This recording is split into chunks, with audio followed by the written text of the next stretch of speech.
So, Correct. Mr. Gabay. That's correct. How Very are you? nice. I'm doing good. I'm doing good. And you? I'm doing great. Very good. How do you pronounce your last name? Reuter? Reuter. Reuter. Reuter. Exactly. Perfect. Reuter. Yeah. Wow. It's hard. The R's are always hard in different languages. It is hard. And, you know, like at the end of, like, if you have ER at the end of a German word, it's pronounced A. So it's Reuter. Yeah. Reuter. Yeah. Wow. Yeah. Yeah. Languages. Do you enjoy languages? Do you like languages? I love it. I totally. Yeah. When I was in high school, I studied Arabic for a while. Mm-hmm. I mean, I speak only 2 languages, but I really want to go back studying Arabic at some point. Mm-hmm. Do you think it has something to do with your love for music as well? Is there like crossover between language and music for you somehow? I mean, it's something that has to do with sounds in your ears, so obviously, but it's I just like to see how it makes people think differently when you like think in a language, kind of. Yeah. That's kind of cool. It kind of correlates to maybe how you see music when you improvise, like where you're coming from, kind of, like your background, kind of. There's some similarities there. Yeah, for sure. You know, like I just had this idea that maybe it's in music, if you start composing something, but you have a concept before you start, it's a little bit like pre-selecting the language in which you're writing. And I'm not talking about the language that will actually be the sound, but sort of like the concepts that make the language, right? Mm-hmm. And yes, that's interesting. You know, I've loved English almost all my life because it was something that, obviously, listening to music, which was mostly in English in the 70s in Germany, like there is German music, but it's not so good, wasn't so good in the 70s.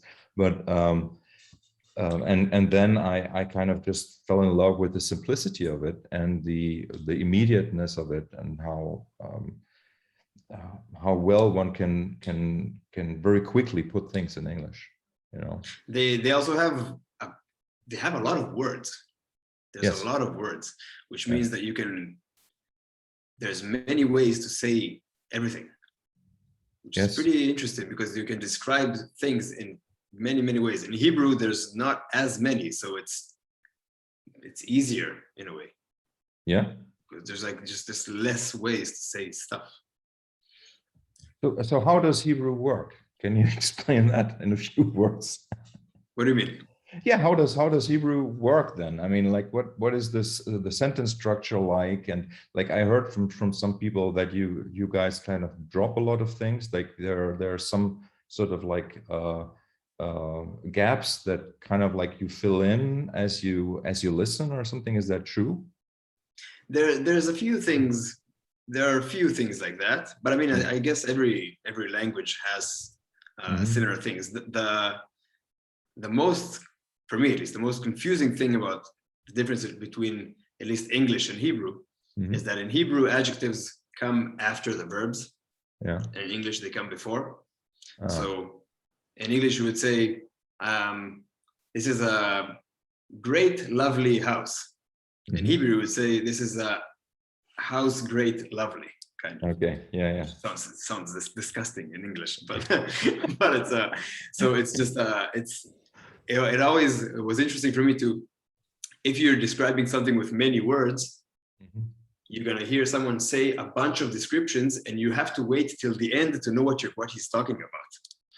Yeah, which is always weird for me in my head. And that's very much the case in German, actually. Like, really? Yeah, because the verb is at the end of the sentence, right? And so that's why for me it's like one explanation why I think my English is pretty good, because my brain is used to calculate language very, very quickly. Because in German, you kind of like, you need to know what you want to say before you open your mouth. and with English it's easier because you can get by just starting a sentence, you know. Yeah, yeah. No. So here it's just very. It like rewires your brain in a certain way. Yeah. Hey, so I really don't know much about you. I only have watched quite a few of your videos that you did, mostly the Meshuggah analyses, and those were great because you have a wonderful way of sort of in a playful way to explain things, and so like we can talk about that, but like what is kind of like in these times, what is more interesting is what has happened to you as a musician with COVID, and is your YouTube channel actually a result of COVID, or have you been doing the channel before COVID started? So before COVID started, I just released a few just drum stuff that I did, some transcriptions, some shows, nothing consistent, or I didn't really focus on it. Before COVID, I actually moved back to New York, and me and my girlfriend, who is actually Swiss, by the way. Okay. We were looking for an apartment, and it took us forever to find an apartment, and we signed and got into an apartment on March 1st, 2020. Okay. So it was like 6 months of looking and all that, blah, blah, blah, blah, and we just entered the apartment on March 1st, 2020, and 2 weeks later, everything got shut down and lockdowns and everything and all that. And then once I realized that we're gonna be staying in this lockdown for a while, I had the idea for this channel for a while, but I never had in my head. I always was like, okay, I'll do it at some point, and the way I'll do it is I'll film maybe like, I don't know, 1, 2, 3, 4 episodes, send it to some friends, get some feedback, blah blah blah, and all that, and then start doing it regularly. And because I knew it's gonna take me a long time, I never started it. And then lockdowns, and then another lockdown, and another lockdown, and another lockdown. So it was just sounding like maybe I'll just start doing it now. So I started, I think May 2020. I started doing them, and I had literally nothing else to do. It was just sitting in New York doing nothing. So I just did that, and I did an episode every week for about a year. So yeah, I had the idea before, but it's definitely due to the pandemic that I actually had the time to do it. And so basically just the video editing skills and everything, you basically learned it as you went along, or did you have any? I did some editing before. I recorded an album when I was like 19 or something like that, and I filmed a lot of the behind the scenes stuff. And a friend of mine who had access to like some studio with editing software, he taught me the basics when I was 19 or 20, something like that. And I started messing around with stuff probably since then. But since I started the channel, my skills got really better. Not amazing yet, but it got really, really much better. Yeah, you're doing quite involved things there with these animations, and I think it's so the harder animations are my girlfriend. That's not me. Okay. I'm not even close to being that good. No. All the cutting and all the typos, that's me. So there's a little bit of a team behind this then. Like she helps me a lot with all the animation stuff that she does. She's really good at those stuff, and the thumbnails she does. She's really good with that's her job actually. So yeah. So may I ask you how old you are? I'm 32. 32. Okay. Okay. Yeah. I mean, it's like let's just say like this voyage, this journey to start a YouTube channel, which is something that a lot of people like do and try to do, and some people kind of like even plan it ahead, and kind of, as you say, like some, you have this idea or this ideal image of how doing something like that could be. But then, as you said, what happens is like you get into a situation, and the pandemic did that for quite a few of us, to actually do something, right? And then you really start. And did you have any sort of like expectations when you started, like any dreams, like let's just call it dreams? And like, how did things turn out eventually, like for real? What was the reality like versus the dream? Is there anything you can report about that? I think I came into because I had a really, really specific idea of what to do. Mm-hmm. And I don't even remember how the idea came about with all the drawings and stuff. I actually do stuff like that. That's how I understand stuff anyway. Mm-hmm. So I think that's where it came from. But I think I came in with really, really realistic expectations, because, I mean, let's face it, I'm doing something super niche. It's very, very small. The audience for this, I mean, it can't really blow up, because it's the audience for this thing is very, very, very small. So I never really thought that like I'm going to be the YouTuber, that's the path, and I'm going to make that my job. I can't really make money out of it anyway. So it was kind of where I am right now. I'm actually very happy with where I am right now, because the comments that I'm getting are very good. A lot of them are just people that say that they didn't understand stuff before and now they do. So it's like, that's everything I kind of need, and that's it. And a lot of people are really happy that I'm just showing them some music that they didn't hear about before, which is probably one of my bigger goals, is because polyrhythms is such a big word that is associated with stuff being hard and difficult. Yeah. And hard and difficult is usually associated with extreme styles of music. So the super fancy jazz stuff, or super metal stuff, blah, blah, blah, blah, blah. I wanted to kind of, because I super love polyrhythms. I love it. I love dealing with numbers. I like all that stuff. I really like it. And I want to show people that it's not as intimidating as it sounds. So that's kind of why, one of the reasons I started it, and people seem to really appreciate it. People seem to really understand what I'm trying to do. So I don't really think I have an expectation for this. I just wanted to share this thing, and I'm actually really happy with how it's doing.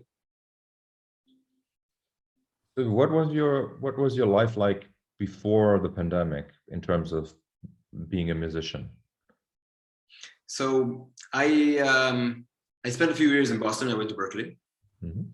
And I came back to Israel right after, and I was actually teaching polyrhythms in the school that I went to here in Israel for a couple of years. And I obviously had I'm playing with a million bands here. It's a very small scene here. It's small, but it's incredible. I don't know if you how aware you are with Israeli musicians, but the scene here, whatever scene it is, they're all super small, but they're all the best musicians that I know are here, which is it's simply incredible. You just go to almost any show that you go to, and the players are just incredible. It's ridiculous. Yes. So as I was teaching here and just playing a bunch here for 2 years, going back and forth back to Boston, because I play with an Indian ensemble group, and we've been playing constantly since I went to Berkeley. So just a few like back and forth like that. And then I decided to try and move back to New York, which didn't work out at all because of the pandemic. But yeah, it's the pandemic. Yeah, it changed a lot of things. Yeah. So the gigging part of your life, that was that like almost every other day or like every other week, or like how many opportunities were there to play in Israel during the pandemic? You mean, or in before? general? Before. Yeah. So it very much depends on, because it's a very small place. It's a super small place. Yeah. And because it's just scenes are very small, yeah, at least my experience was divided mainly into two routes. One of them is like the artistic, like bands and music that you kind of like work at, which is kind of like your stuff. And one is the, just like, the hired drummer side. So I have a lot of just like projects that I play, and they won't play every day. They won't play every month even. You record an album once every 2 years, and you work for like, hours, just figuring out parts, rehearsing, all that stuff. And then I just do a lot of shows with like, singers, pop singers, whatever is just goes around, because there are a lot of there's a lot of music here that's happening. Yeah. And because it's a small scene, and I've been lucky enough that a lot of my friends are players in very like good key places, so they just pull me into those, like, I need a sub for this gig, blah, blah, blah. So I just play in a million different scenarios, which is great, because great way to awesome. Yeah, you like meet a bunch of people, you play a bunch of very different styles. Mm-hmm. So like one day I'll play a super prog metal show, all the time signatures on the planet on top of each other, blah, blah, blah, blah, blah, all that fancy stuff. The day after, you go and you play this pop gig where you kick hi-hat snare, the whole gig. It's very, very good for your, kind of like for your discipline as a musician. Yes. So that's been great. I love it. Very much so. I've been playing with Pat Mastelotto for 15 years, and he comes really from this old school like bar bands thing that he's been doing since he was 14 or something, and it's like like from compared to all other drummers I played with, this background of like this total skill set coming from that very bottom, let's say, like, right, in a way, is really amazing. Like that groove, the pocket, like that whole feeling, the whole attitude, which you can even see not just in the playing, but also in the way that he sets up his drums, and like the care about his tools and everything. And then like with drummers, for me, it's fascinating at being a musician myself to watch them while I'm on stage with them. So with Morgan Ogren, for example, just a couple of years ago, just so I was smiling all night, just having him next to me, like hearing the variation on the hi-hat, like and stuff like that. But I agree that it's an incredible privilege if you have the opportunity to play a lot of shows. And I have to say, like, I've been a good player maybe for the last 20 years or even more. A little more, but when it really started to become something that was solid, let's say, was when I was doing it in front of people, and we're doing it in front of people a lot. And so like one of these really fascinating experiences is to play something complicated, like polyrhythms or whatever, like in front of people, and realizing, as you were saying, it's maybe not as difficult as you think. And like I have always had this thing about, for me, a polyrhythm, for example, is something where I kind of like, I hardly ever hear something as a big unit. I hear the two rhythms go at the same time, even if they slide, it's just, I just hear them like two different instruments, right?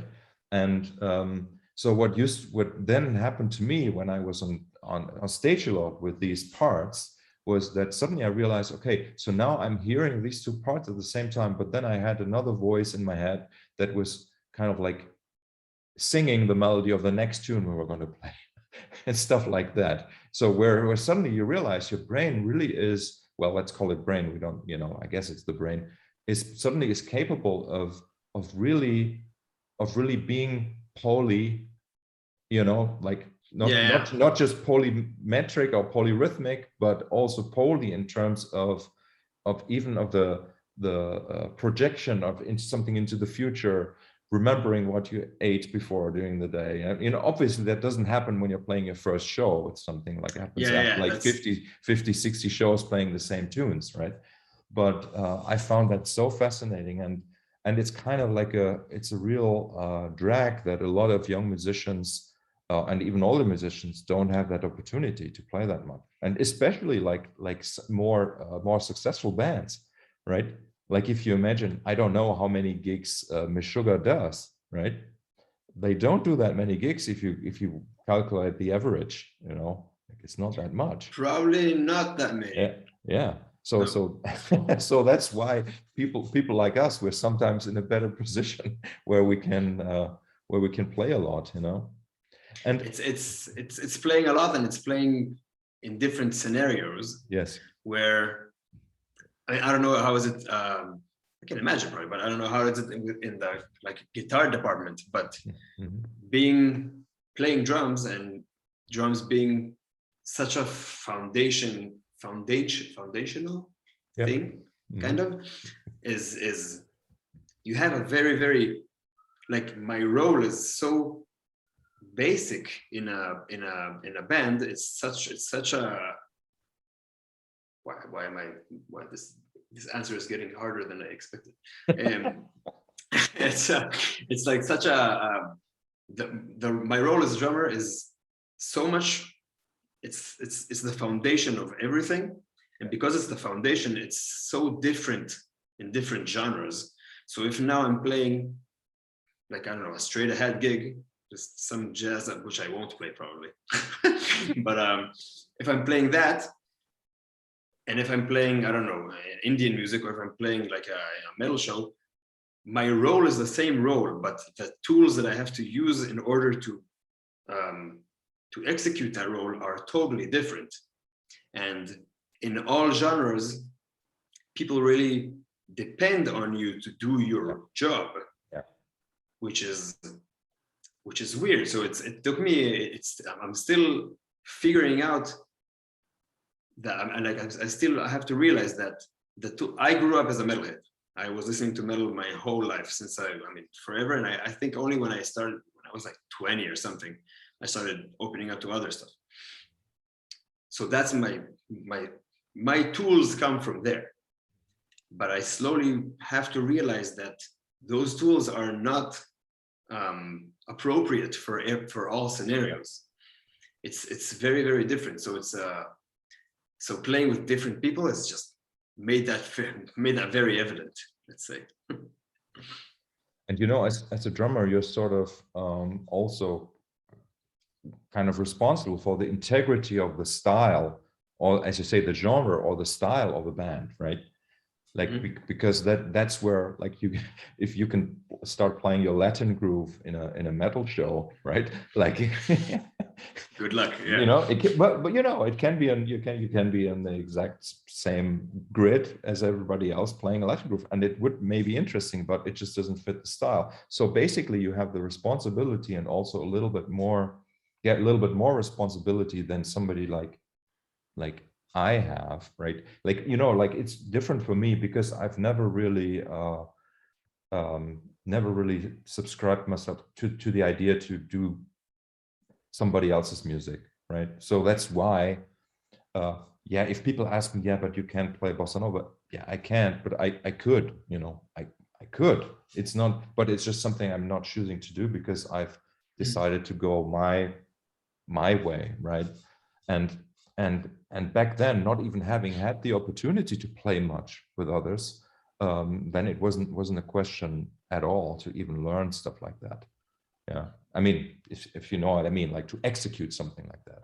Like, Yeah, no, you know, but right. yeah, yeah. And you know, and this is kind of like what I love about music education, is that things can come from sort of like a very practical, like from purely practical perspective, or something can come from a more cerebral perspective.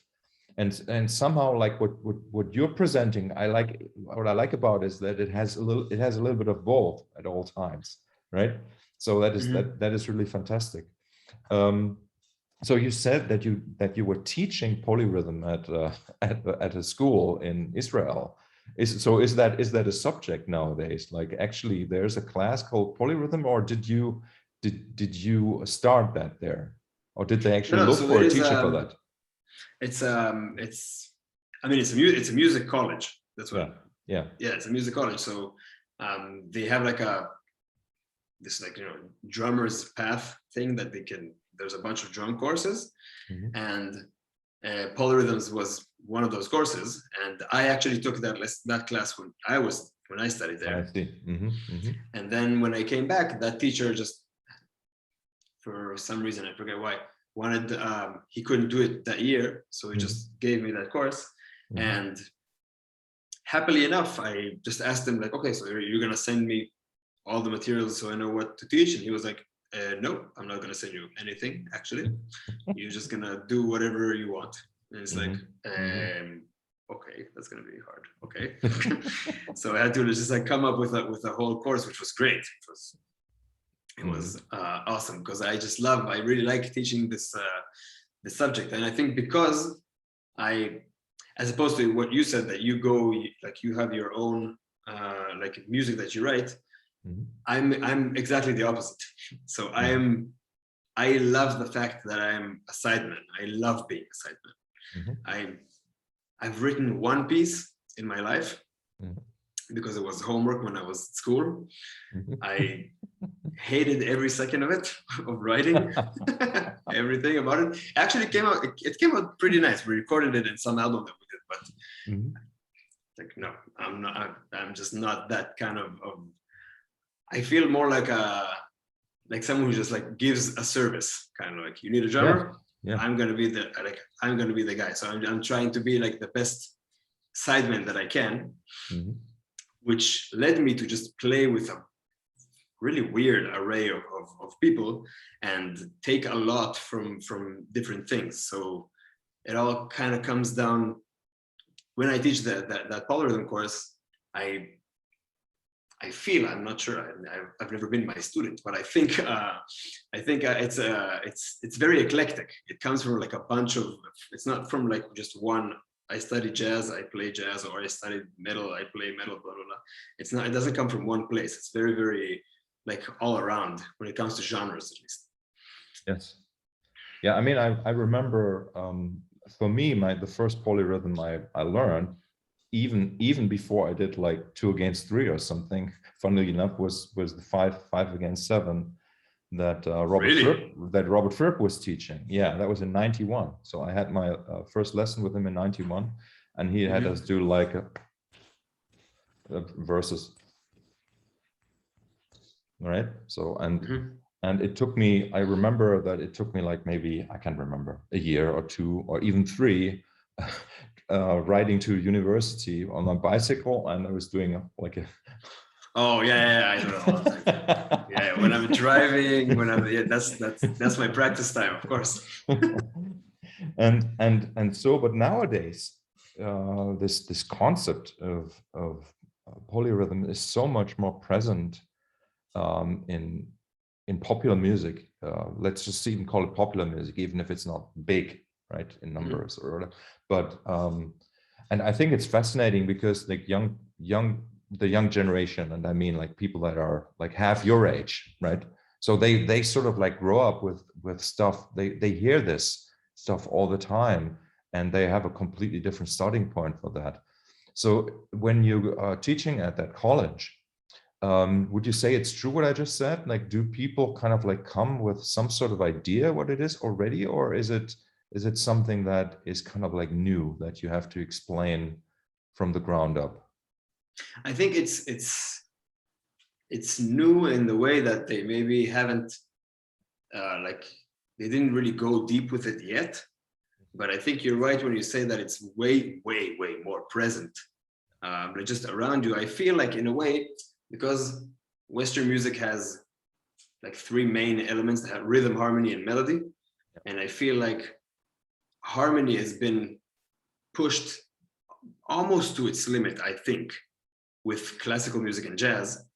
And as a result of that, melody has been obviously also been pushed very like far. And I feel that nowadays, people that grow up nowadays listening to, I mean, we live in a world where Jacob Collier is alive. And harmony is just it is so advanced. And I feel like now the things that are gonna, like we went as far as we can, or maybe not as far as we can, but really far with melody and harmony. And I feel like the next two things that are now going to be the focus are one, rhythm, and two, textures, which are starting to catch, which is exactly actually what you do, which wasn't as big. I don't know what, 10 years ago, 15 years ago. It wasn't as much of a focus, kind of. People just, things sounded pretty much similar, I think, at least in my experience. And then in the past few years, rhythm became like, the next thing to be developed, and texture from, just from the other side started being all the focus in the world, which is amazing. You know what? It's amazing to hear you say this, because I do agree to an extent. For me, there was a time in my musical where I was observing other music, let's say, where rhythm was clearly the most developed. Like, I tell you this from my perspective, being like almost 20 years older than you, right? Like there's been this time where everybody was just focusing on rhythm, and the harmony was so bland, so incredibly bland. And still a lot of the more rhythmically complex, and I'm talking about electronic music here, actually, rhythmically complex electronic music, the harmonic content was just blah, right? And so, like, my focus, in addition, my focus always was on to push the harmony, and to push the harmony, like, actually away from what, for example, Jacob Collier stands for, which is sort of like a blown up version of what was there already. This is kind of like, and I don't mean this in a bad way. I mean this like he does that. It's great how he does that, but that was never my interest. My interest was sort of like deconstruct what was there and to build a completely new approach. And obviously, like, most importantly, to get away from this idea that harmony has to be repetitive of some sort. So I've kind of like created this flowing, always changing, always forward. There's always this like a chord progression is not something that's 4 bars long. It's something that's 500 bars long, right? So that's sort of like my kind of thing. And I hear you, and I agree that in rhythm, that is something that I hope will also happen. That, like, the cycles get longer, right? That we kind of like finally drummers get away, and we have it in sort of like free jazz, right, where people do not kind of like adhere to the idea of cycles at all anymore, right? Where it's more about the free expression, but I'd like to see something in between, like where that's exactly what I was about to say. Exactly. Yeah. There's like, there's the people that try to push rhythm to somewhere, and then there's the people that just think like, okay, maybe we'll just neglect the whole idea as a whole, and all the free stuff, which I really try to appreciate, and I still can't, but I'm really trying. But there is that middle where it's like there's also just many other things we can do, which is actually you mentioned in the email, you mentioned Stefan. Yeah. And I just recorded an album with him a few months ago, and that was one of the first times that I recorded something in that kind of a style where he takes, you know, let's say he takes really long cycles and he like just lets them do their thing, kind of. And it's not like, you know, it's not a section in a song where some polyrhythmic event is happening and then it goes away. It's like that is what's going on in the song. And it's just like, you know, there's the polyrhythm that drives everything, and there's a bunch of just textural elements that just shape a piece from beginning to end, which is just, I was just like really, really mind blown. I loved it. I loved doing it. So I think rhythm is getting a bit more attention. Definitely. And I think that drummers are also catching up on the idea, I think, which is like the first thing that needs to happen, I think, really, right? There's this, you know what I mean? Like some people would be technically capable, right? But it's just not in their blood to actually to sort of think across the bar line, so to speak, right? Or to think across the bigger, like even a big chunk of music. As you say, like there's a lot of like still this thinking of A section, B section, blah, blah, blah. Like, and my interest always was like, how can we blur this? How can it still feel like we're going from A to B, let's say, but the elements are sort of like still flowing, you know? I always think about these kind of things because I always seem to realize that when nowadays, when people make music, when I make music, when whatever, you have so many set, I don't want to say rules, because it's not rules, it's just things that are just there and people just take as facts. As you said before, harmony like sequence is 4 chords. Like that is just a thing that everyone follows. Like, you know, backbeat has to be here. The time signature is probably 4/4. The subdivision is probably 16th notes. Like if some person on the street tells me I wrote a song, I can probably assume 60% of it, and I'm probably gonna be right. Because there's just a bunch of things that are just predetermined in our head in the music that we hear, and breaking out of those is super hard. It's very, very, very hard.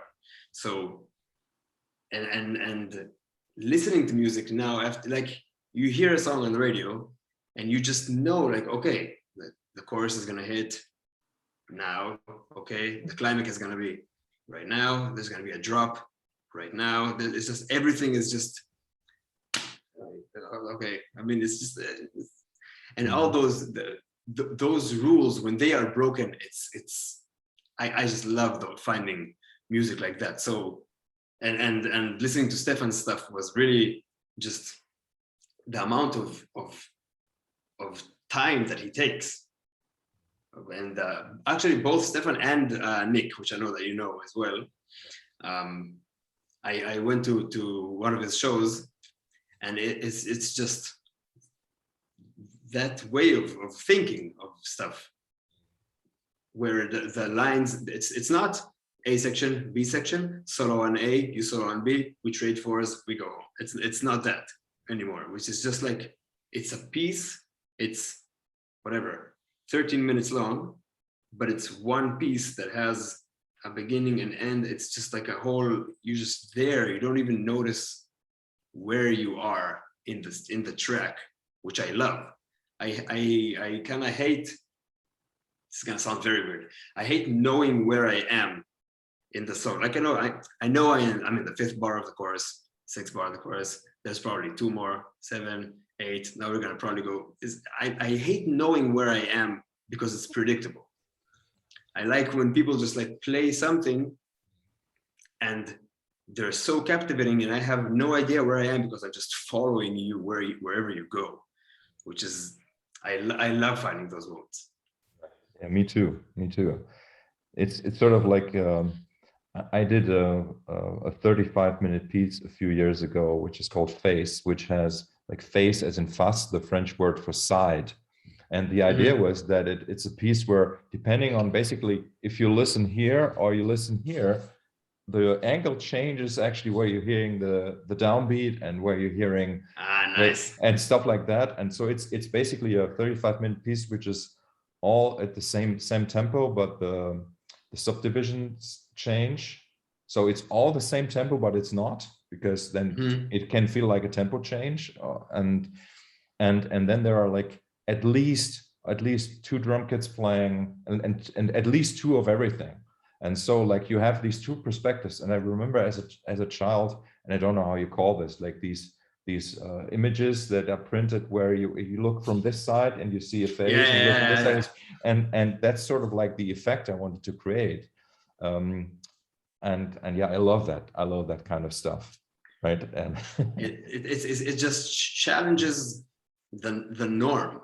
Yes. Of how we of how we of our intake of music. And we're so pre-programmed to expect certain things that I just love the idea of challenging that, challenging all those. And I can tell you that in the field of harmony, if you want to revise your opinion, believe me, there is still a lot that can be done.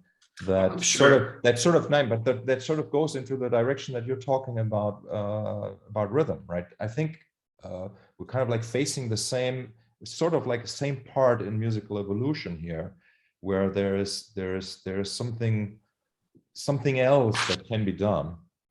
And but by the way, no, I'm saying I don't know enough about harmony to say what, but I'm sure there's more to do. But at least from my experience, from where I've grew up and all that, harmony has been a big focus for the past decade or 2.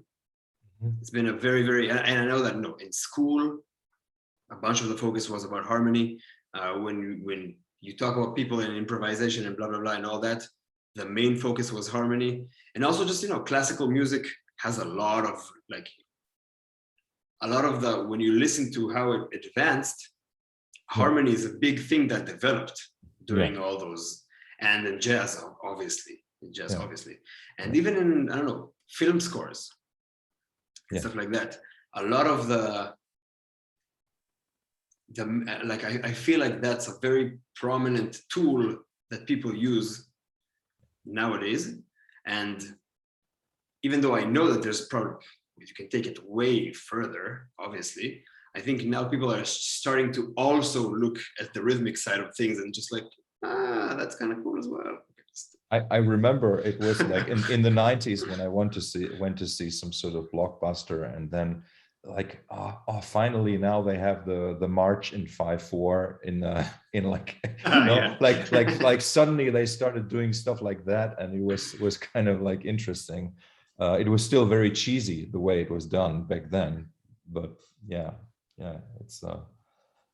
it's like the Hans Zimmer thing that he does now, like that there are like odd time signatures in most of the soundtracks he does. But I think that's pretty new. It is pretty new. Yeah, like I think I remember it maybe from the late 90s when it started. Well, probably not late. Yeah, like late 90s, I would say. And I remember, for example, speaking of polyrhythms, there's one preset in an eventide. I can't even remember. It's called 3000. It's like this thing, and it has this preset which is a 2/3 delay, which you could hear in soundtracks like all over the place. Like you went to it was super annoying to me, knowing that they just took that preset and plugged one note on the guitar and it boom, bam, bam, bam, boom. I know what you mean. Yeah. So with your it's interesting because, like, in a way, what you and I don't want to get but what you're saying, like, your thoughts sound like the thoughts of a composer to me, I have to say.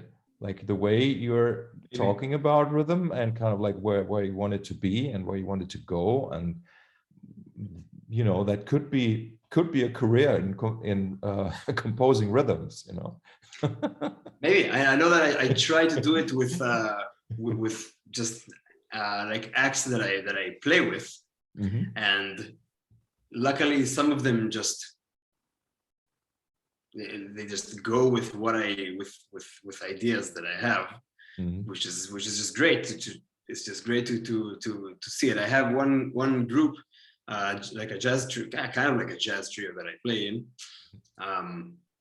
that we have this section that is a solo piano that we just decided not to both have a pulse but not have a time signature. So there's just a pulse running with one ostinato note on it, and then the piano player can kind of just take it wherever he wants. So we just I suggested that just because I never did anything like that, so I wanted to try and see how it is. And he loved the idea, and we do it. So I'm trying to just like throw these things in certain places where I'm playing, to see how they catch. Maybe something will come up with it. I don't know. Maybe. It's great that you mentioned this at this point, because when you were analyzing the Meshuggah stuff, and you realize that in the end it comes down to 32 or 64 anyway, like, and it would be interesting to see if you guys break out of the idea of having a fixed cycle and you just play once, right? To really find out, okay, how long was the section that we did here in the middle, like this freedom? Is it actually, does it come out to something that can be divided by 4 or not? So the thing is, because that happens to me, like that even when I'm playing in an odd time signature, like for me, I mean, it's become easier to also like have a sense of like this is 3 times 7, or like I do have a sense for that as well. But if I do it subconsciously, I always, not always, but slide into the 2 or 4 or 8, Completely, because I mean, it's so. I grew up listening to Deep Purple, Led Zeppelin, stuff like that. So everything there is packed in bars of 4, bars of 8, bars of 16. There's very little variations, and obviously everything I listen to in the radio, everything around you comes in chunks in 4. Everything all the time. So if I'm just now improvising, let's say in 7, whatever, I listen back, you will hear that if an idea spans over more than 1 bar, it's going to probably go to the 4 bar thing and restart or finish or something. If I go past the 4th bar, it's going to probably go to 8 bars, not before. Those chunks exist they exist in us. And I know that for me, at least, I try to actively break those. So I know that when I take solos, for example, I try to just like land a very big downbeat on bar 7 or something, whatever, just to break myself from that cycle. I try to I try to see if I can do that, and I have some ways that I just try to convince myself out of those frames, but it's there. It's always there. So I'm just trying to break myself out of it, kind of. Yeah. It's a good point. For my band Stickman, I've written a few pieces that kind of like very deliberately do that. So where there's one that is 7/3, and one that's like 5/3, and the idea being that actually, as I was saying at the beginning of our conversation, when you have the opportunity to play something a lot in front of people, it suddenly becomes natural, right? And that's why it's a great opportunity. Okay, let's write something that has an odd thing that I don't know how to feel it, let's say, and then by playing it a lot, it becomes something natural, and and that has been really, really nice. I have to say, to be able to do this thing, and that's why performing and writing and like all of these things, for me, they kind of like go hand in hand, to further educate myself as a musician. I like the fact that that further, in my head, further educating myself means to forget a bunch of stuff that I subconsciously like learned. Yeah, exactly. Which is just like, because I didn't learn that you have to do things in bars like, in 4-bar chunks. I didn't learn that in school. I just heard it in 300% of the music that I was surrounded by. So I just had to, like, it's just there. Like after 4 bars, I feel like this is the end. So I just really like the fact that I'm starting to think about how to advance further means to start to realize what things are just there from the start that I need to start breaking down. I love the thinking in that way, at least. Yeah, it's this idea of kind of like relearning something that has become habitual, and you're absolutely right. Like I think the strongest habits are those that are not even related to to what we're doing. Like it's like you play the drums, but playing the drums could mean that you can be totally free, but no, there's like this cultural whip, let's say, that tells you, okay, no, the backbeat is on 2 and 4. It's not on 1. Of course it's not, but for Germans it's on 1 and 3 actually. Oh, really? No, it's a joke, you know that. Oh my. I'm not European enough to understand that. But actually, no. just today I talked to a friend of mine. When I was playing in Mexico at some point, and because they have a lot of like reggaeton and music like that you do clap on 1 and 3. Yes. We were playing like this funk song where you can't clap on 1 and 3. It's unacceptable for you to clap on 1 and 3. And the audience was just all clapping on 1 and 3, like all the time. And I had a drum solo, and it was the hardest solo I've ever took in my life, because the music is so much a 2 and 4 kind of music, and they were all clapping on 1 and 3. At some point, I just throw a bar of 7, 8 there just to flip everyone off, and then now everyone's at 2 and 4, and everything's great. Everything's great. There's a kind of like a famous video on YouTube where some I saw that. American singer or pianist does it. It's great. It's so hard. It's just so hard. Yeah. So Stefan, remember he sent me, I think, 2 videos from the recording session you did for him, and so I saw you play. It was great. I have to say, pretty impressive.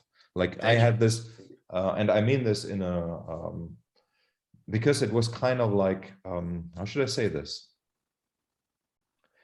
Like you seem to have some sort of deep knowledge already of that cycle, and also of the push and pull of the possibilities within that. So was that something that you kind of like had to prepare, or is this something that with all the experience you have that comes naturally to you? Or so I think it's a combination of first of all, I just love dealing with those kind of things, and that weird pull of you have, I don't know, 5 against 7, 3 against 18, doesn't matter. You have something against something, and the relationship is something that I really like to explore. How can I make this sound like the main pulse, and this sound like a visiting pulse, or the opposite? What can I do that will make this sound like the main thing? So I've been just dealing around with that and thinking about it for a long time. But it's also the fact that his music very much allows it, because you just have the time. Because let's say there's one piece that is like a 7/3 thing. It's, I don't know, it's probably like 9 or 10 minutes long, and that's what's going on. It's that 7/3 is what's going on, and that's it. So you actually have, even just practicing those, is just me playing 7/3 for 10 minutes, and you just, the piece just gives you, it's just like do whatever you want, make this, like make it feel however you want. You can, when I was practicing it, at least I could just like start thinking, maybe let's see how much I can push this side, let's see how much I can push that side. And it's not like a 4-bar section that comes and goes. It's just a piece that goes on, and because it's so repetitive, you can, like, the technicality of the polyrhythm is not the issue anymore. because it's so repetitive, it just becomes a groove it's just like, this is what it is. And the whole song is built on this, and you just forget about it after a while, because it's just there, and that's the engine that's running the thing. So now now your brain is not occupied with the rhythmic side of things. It's just listening to the atmosphere that you created, kind of. So you can just tilt it this side, you can tilt it this side, and you can just see how far you can go on this side and how far you can go on that side. And it's just that interplay. It's super cool. I really enjoyed what you did there. Help me understand. So say you play something that, like, from the outside, I would say is a fill, right? You do something that breaks out of the groove, but you kind of like arrive on, say, the 1 or on the 2 of the cycle or whatever. Is that something that you do and can improvise? I guess you do, but like the question is kind of like, what is kind of like the thought process behind it? Because you said at some point in the conversation that on one hand you hate knowing where you are, right? When you listen to music, but when you're playing it and you do want to make sure that you're kind of like hitting the right spot, you kind of need to know where you are, right? No, of course, yeah. You have to, yeah. Especially when you're recording over something that exists already. Yes. I can't just be like totally irresponsible and just like forget about everything and finish whenever I want to. No, I can't do that. But I just try, because his pieces and the sections are so long. Mm-hmm. He kind of did the work for me. It's so long and so not boxed in patterns of 4 that you just forget. Yeah. You just forget where you are. You just forget, because it's not. I like the fact that there's like 1 or 2 ideas in a song, and you just go with those, instead of having a song that has 5,000 ideas and every second something else is happening. It's just a bunch of information, instead of just having like one thing. This is the thing that's going on, and we're gonna just explore using this thing. So it's obviously when you're recording, you have to know. Yeah. You have to know where you are. You have to know what are the limits. But he just made it easy. I didn't have to. I didn't have to think of that aspect, because that aspect was built into the music. Yeah. Kind of. Yeah. So I really enjoyed that session. It was great. Yeah. Great. I've known Stefan for a long time, and we actually like just spoke yesterday to even start another project together. So nice. Yeah. Did you play with you played with him? I assume you did.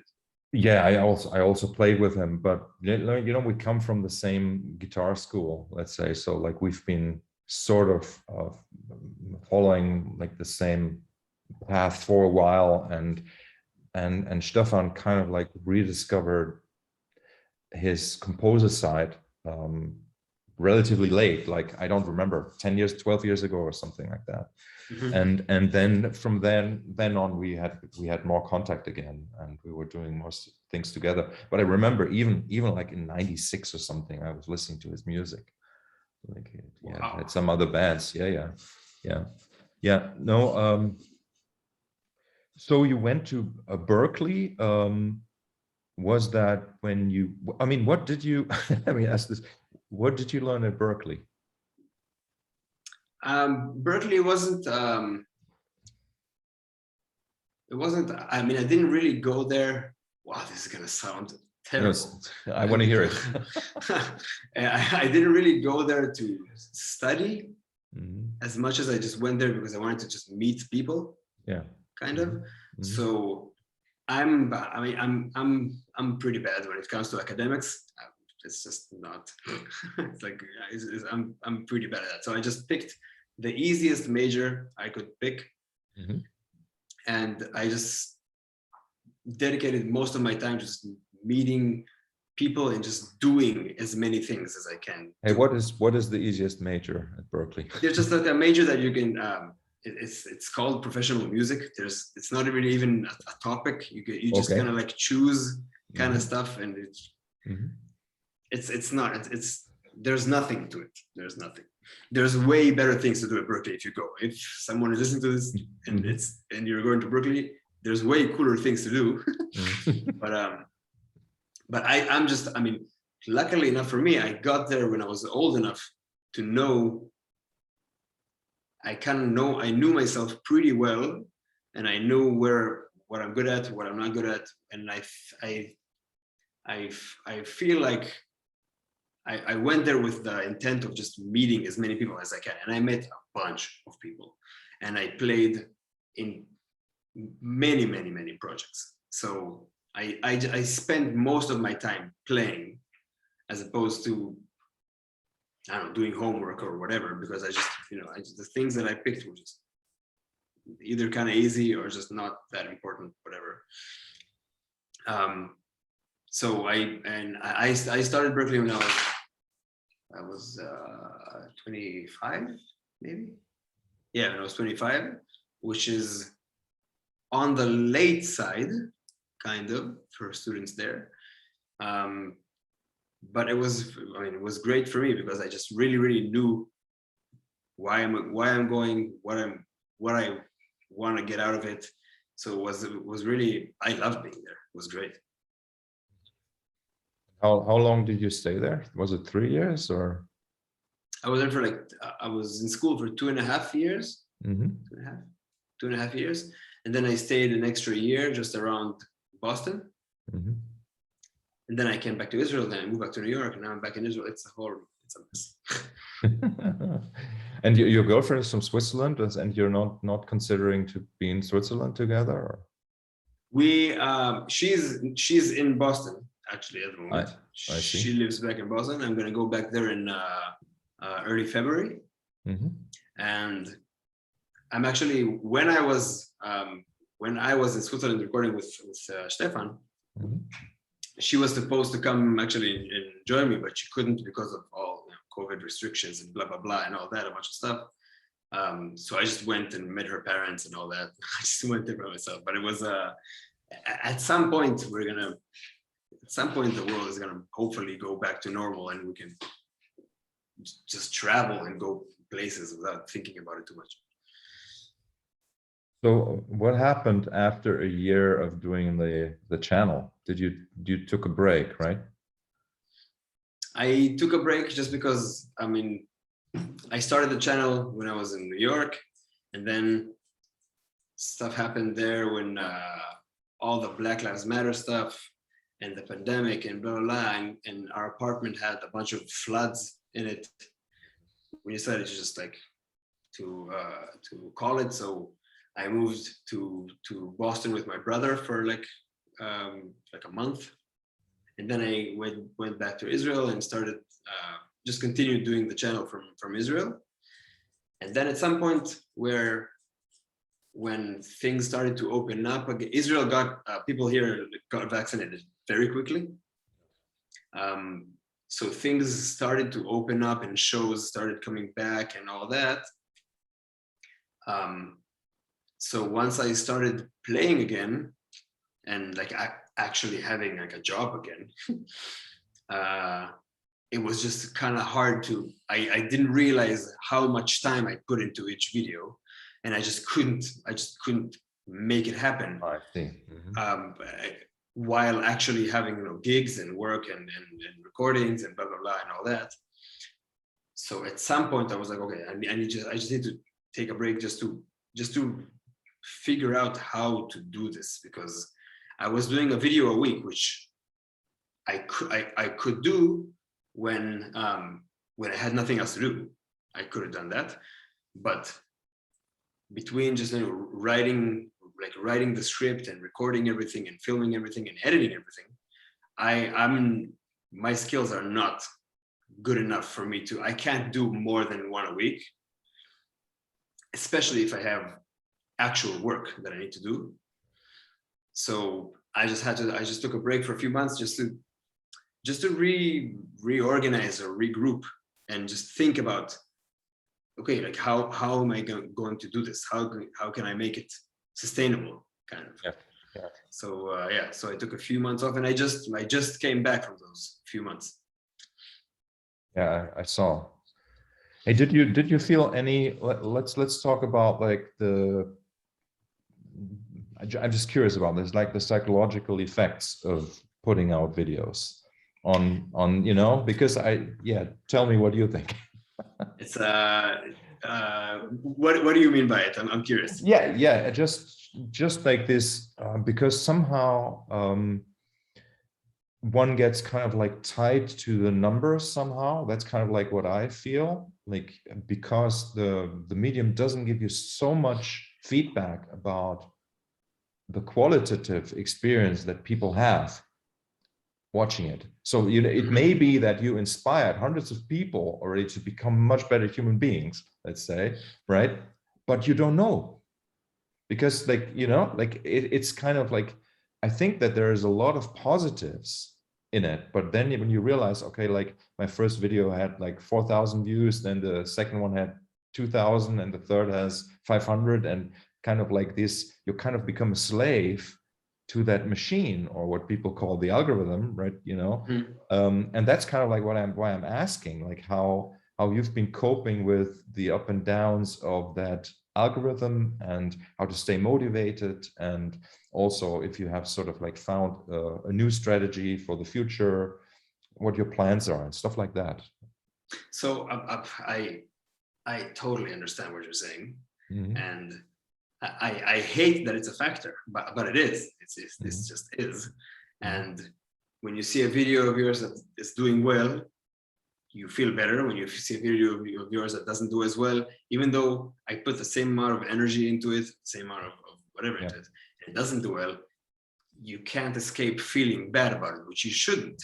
Yeah. But okay, you shouldn't. You just do because it's just the way it is. But I realized that I just get a lot of very, very positive comments and a lot of feedback between people just emailing me, or comments in the videos of people that just really, really appreciate the stuff that I do. So I'm slowly starting to be okay with the fact that if a video has 5,000 views, that's fine. If we have 100,000 views, that's fine. Everything is fine. And for me personally, I really don't like, I hate the part of like the part that has to do with checking the checking the stats, and checking the comments, and when to upload and where, and sharing and blah blah blah in social media. I hate that aspect completely.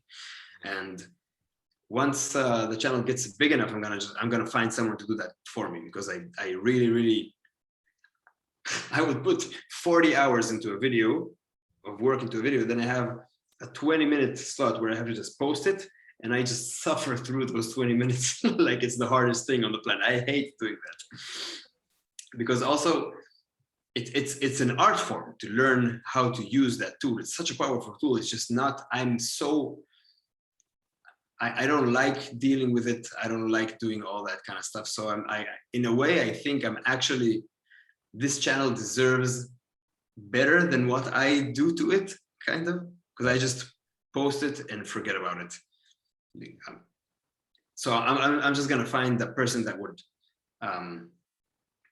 be in charge of that side of things, and I think that would make everything much better, because I'll be way more focused on just the material, and that person will just tell me, I think it's better if we upload it on Wednesday instead of Tuesday, and I think it's better if you do this kind of video and do this, and I'll just do whatever you want. Tell me whatever you want, I'll do it, and just you deal with everything. I don't want to see the numbers. Obviously, the numbers are good indicators for what people want to see. So the first video that I did that really went well is a Meshuggah video. And then like, oh, okay, so obviously there's a crowd for this kind of thing. It's funny, I obviously, I love that band, obviously. I didn't want to focus on them so much for two reasons. One, they are very well known for that. So I won't be, I mean, people know about Meshuggah. Everyone knows about Meshuggah. And people know that they're very polyrhythmic. It's not going to be, I mean, maybe I can explain some stuff to some people, but that's it. I'm in the list of musical examples that I have things that come from like way different, from different genres that I just want to introduce to people. That obviously I'll do some Meshuggah stuff, but that won't be my focus. That's one. And two, it's a very extreme genre. You know, the guy is just screaming at you all the time, which I love, but not all people like it. You know, the sound, everything is very heavy, very aggressive. And I want the stigma of polyrhythm being extreme. I want to remove that. So I didn't want to only do Meshuggah all the time. But then, on the other hand, when I do Meshuggah, there's a lot of people watch, and my channel actually grows and gets to more people. So, and then at some point, someone suggested that I do, for the whole month of May, I do a month that is called Meshuggah. And just because of that word Meshuggah, I was like, oh fuck, it's such a good idea. Okay, I have to do it. I have to do it now because it's a good name. I have to use it. So I did a full month dedicated to Meshuggah, and people just watch it. People watch it a lot because it's a subject that people like to see. So I'm gonna find the balance between using things that people want to see, because I want to give people what they want to see, obviously, but I also want to introduce other things that they didn't, because I did a few videos about polyrhythms and hip hop, which is just like, it's just, I think it's way cooler because you barely hear those. You barely hear hip hop songs that have those. And then when suddenly you hear something and it's done very well, it's like, holy shit, this is really, really cool. And then suddenly I have people that comment and say, I came here because of Meshuggah, and now I find myself listening to Eminem, listening to Snoop Dogg, and listening to clipping and stuff like that. That is just like thank you for introducing me, which is like, that's the cool thing. I want to, because I like thinking of myself, I'm not really attached to any specific genre, but I really like rhythm. If there's a cool rhythm involved, I'm involved. I like it. So I want to make people understand that those cool elements, they come from a bunch of places, not only from like really extreme stuff. So it's a combination of, you look at the numbers and it's like, okay, I can't deny that this video got a lot of views. I can't deny it. This helps my channel grow, obviously. And as opposed to this video that got, I don't know, I have one video that I really like that got very, very, very little views. But still, a few people that were there were like, I introduced some new music to some people, and that's enough for me, kind of. I love the people in the comments are just are incredible. The reactions are just amazing. Fantastic. So you've hit sort of like a something that works. I mean, you know, like earlier you said that it's a very niche thing, which is true. But then if you think about it, that a niche can actually produce something. I don't even know what the numbers are of your videos, but if you say like 100,000 views, for example, like it's a pretty big niche if you think about it, because like there are niches where we would think that people are actually bigger than they are, and it turns out like it's really, really small, really, really small. So, and I think that's the cool thing about YouTube as a medium, that it's sort of kind of unpredictable sometimes. You know what I mean, right? Like I know exactly what you mean. Yeah. Yeah, and but it's a very cool thing, because it's sort of like, it's certainly not a free playing field, because you're sort of like you need to submit yourself to the algorithm, and you need to work it somehow. But there's a lot that you can discover. And I mean, like the other question is, like you said, like how are you going to balance doing more videos with your work as a working musician? So I decided to to take it down from 4 videos a month to 2. Okay. Which I started doing it now, and it feels like it's way. I assumed it would be like just okay. It would feel like half the stress because I'm doing half the amount, but it feels way better. Less. Because It's less. yeah. It feels really good because Mm-hmm. at the beginning of the month I kind of have an idea of what 2 videos I want to do, and it just gives them like the time to just sit there, and my ideas kind of just like formulate like slower, so everything's better, and I can actually maintain it. I can actually do 2 of these videos every month. So it's for now, I think it's just a way better situation. But how did those all the numbers and stuff like that made you feel with your channel? You know, when I started out, I was not concerned with that at all, because what I wanted to do was just sort of like an arts channel. So because it's an arts, like doing these things is an arts project. It was never meant to do anything other than maybe give people a chance, because I was playing a lot, right? And so I had a chance to meet people. So the idea was, okay, if people want to kind of like reconnect with me and like hear me talk, or sort of like talk to me via 2 other people talking, they can do that. So that was sort of like the idea, to reconnect during the pandemic. And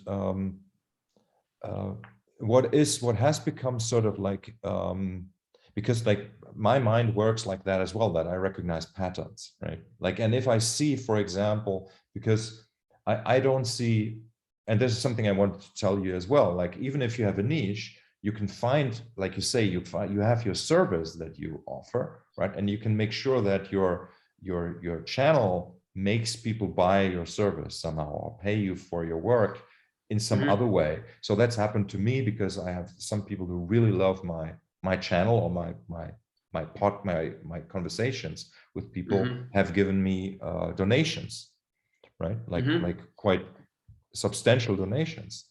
I got the gig with Stefan through my channel. Yes, exactly. And I think that's going to continue. That's going to continue. And like a gig like that, like imagine, I'm just saying, like say I get a donation that's like 2,000 euro, right? Like if I think, okay, how many views do I need to have get 2,000 euros? It's impossible. Like 16 million or whatever, I don't know, like something like that, right? So I'm okay with if like my videos are only like 150 views sometimes, but still, like out of those 150 people, I get like 5 to 10 people that always write me and tell me how great it was, and they respond and they say, okay, you know, there's like real qualitative interaction in it, and that's kind of like what I like. But what I was going to say about the patterns, if I see patterns kind of like appear across platforms, then sometimes I can't help myself but even like get depressed sometimes. Like, yeah, no, it's unavoidable. It's unavoidable. I mean, I'm trying to avoid it, but I can't say that I do. When I wake up a day after a video and it's not doing well, it's disappointing. You can't really avoid it, but I try to just remind myself that it's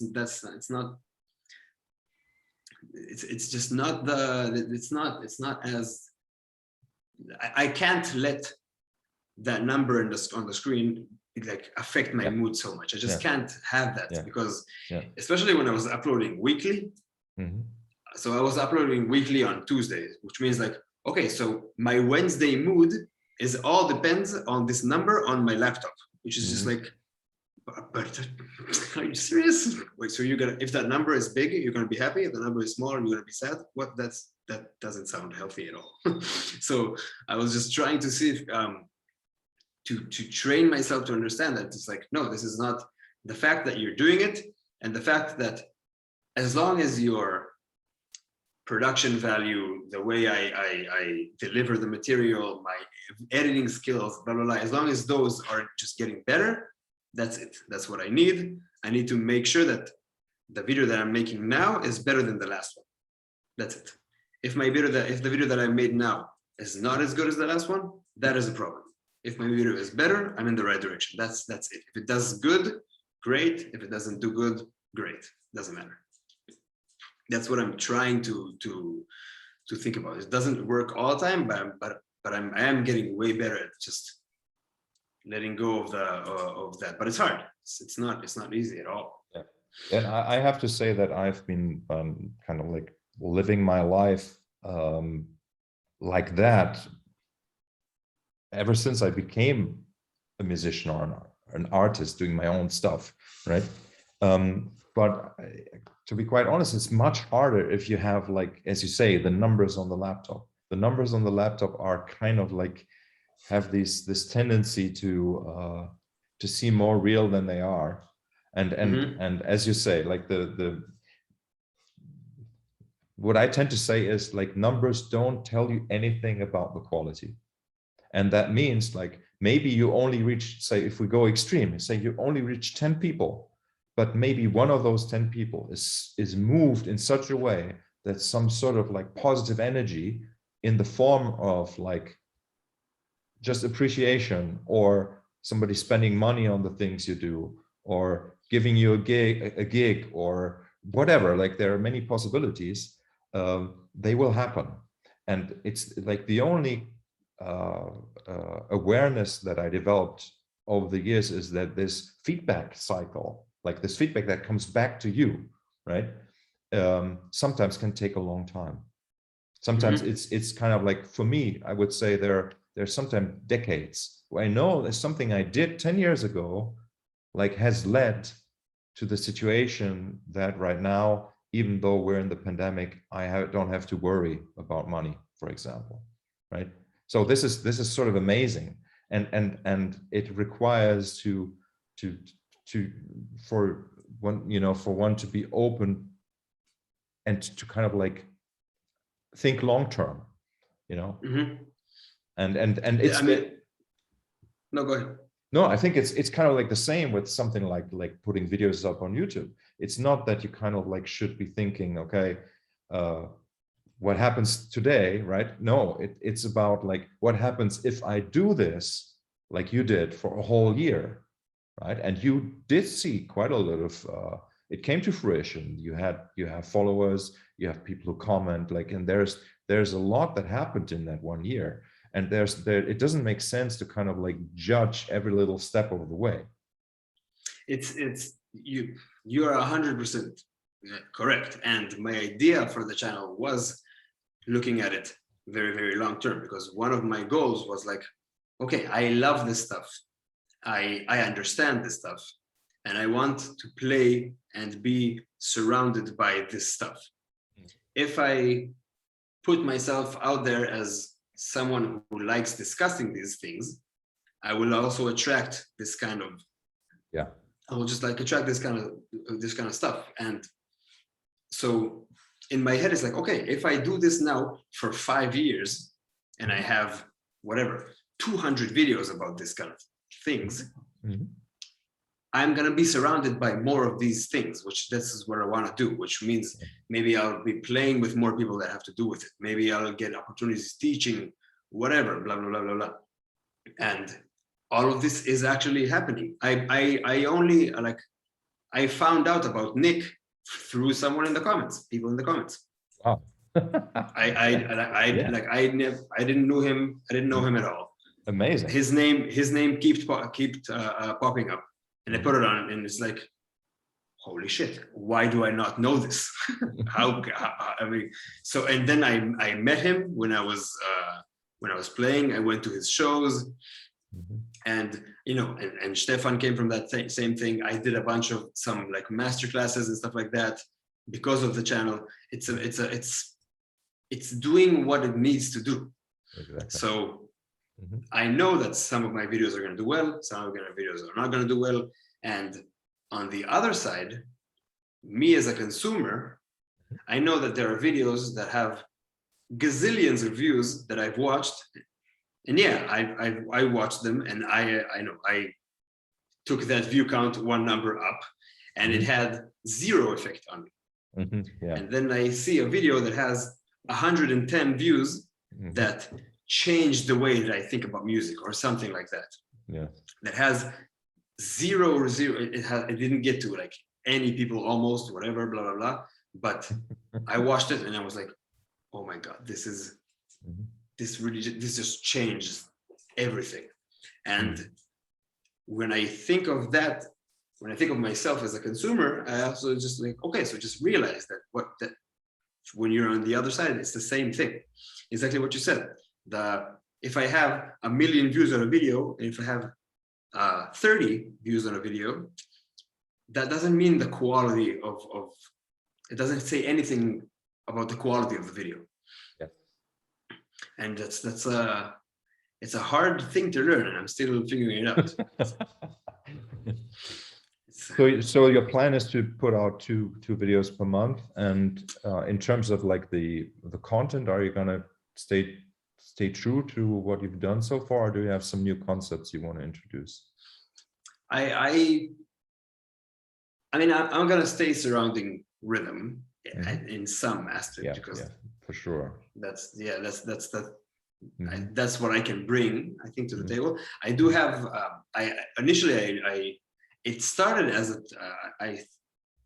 my first idea was just like talking about specifically just drums. That was my initial idea, and then that kind of just went away pretty quickly, and I started just doing this like polyrhythmic thing. Then I started slowly. I have one video about some Moroccan grooves that I really, really like, that it doesn't have to do so much with polyrhythms, but it's just another rhythmic thing that I wanted to explore. And I'm slowly starting to just think about other rhythmic. I'm gonna probably stick to the rhythmic side of stuff. That's what I like doing. But I'm trying to say, I have a few ideas of things that are not exactly in line with what I've been doing till now, but are obviously, they have to do with rhythms and with just how they incorporate themselves in music and life, whatever. But I'm thinking of some other stuff. I have some ideas that I'm not gonna say because I'm not sure I can pull it off yet. But I have some things that are just interesting to think about. I'm gonna probably do them in the next few months, and I'm gonna also start thinking about ways to, like, to please the algorithm. I want to please the algorithm. It's not I'm not trying to avoid it, obviously. Yeah. I'm just trying to do it in a way that I also keep true to what I want to do. But I'm trying to think of ways of how to just like incorporate that as well, just because I want to, like, I want to attract more people, because I just want to share this with more people. But yeah, there's some new ideas that I'm toying around with that I'm gonna try and do them pretty soon. Wonderful. So just because like we're almost like we have 90 minutes already, but I have like two questions that go beyond the channel. I'm just curious, like how is your technique as a drummer? Not that great. No? Not that great. It's good because I have a metal background. My stamina is very good, so I can play relatively hard stuff for a long time. Even if it's like like a party show, I can keep up like the intensity for a long time. So that's great. But I haven't spent, and I definitely should do this more, but I haven't spent enough time on the technical side. There are things that I can't do that are very embarrassing. There are very easy things that I just can't do, but I am very good at disguising those. That's the thing. Yes. The thing is, if you see me play, you would think that my technique is way better than it is. Okay. Because I'm very good at hiding the fact that it's not that amazing. But yeah, I mean, especially compared to, because you play with Sean a lot, right? Yeah. Mm-hmm. His technical abilities are not from, he's from a different planet. I don't know what he eats or drinks, but like I'm not even close to being Mm-hmm. as proficient as he is. Mm-hmm. But over the years, I just I found really, really cool ways to mask that. Wonderful. Till I get better. Yeah, till I get better. Then when I'm better, I'll go stop. I really like what you're saying, because I think that's another sign of somebody having an artistic approach to music, and like the limitations are sort of like part of who you are, and they make you who you are, and they make you sound. So and sometimes like there can be the risk that if you really are totally blank, let's say, like a completely white page, like technically you can do anything, then sometimes the motivation and the inspiration goes, so that's why. But the second part of the question is, how do you think does the understanding and processing of polyrhythms, right, relate to technique? Do you see that there's any sort of like how would you describe the technique of playing the polyrhythms that you do compared to the physical technique? Is there any, have you ever thought about that? Is there any relationship? Does the one inform the other, or is there no relationship at all? So in the way I see it, everything that I with the channel and in my classes and all that, everything has to do with polyrhythms is all about training your ears. Nothing about it is training your hands or your feet. Yes. So I always try to tell my students, at least, that the fact that I can play whatever I can play has nothing to do with me being technically better than you or something like that. Because for a few reasons: A, my technique isn't that great. B, it's not what we're working on here. I have enough technique to execute whatever I want to execute, but my ear is very, very advanced.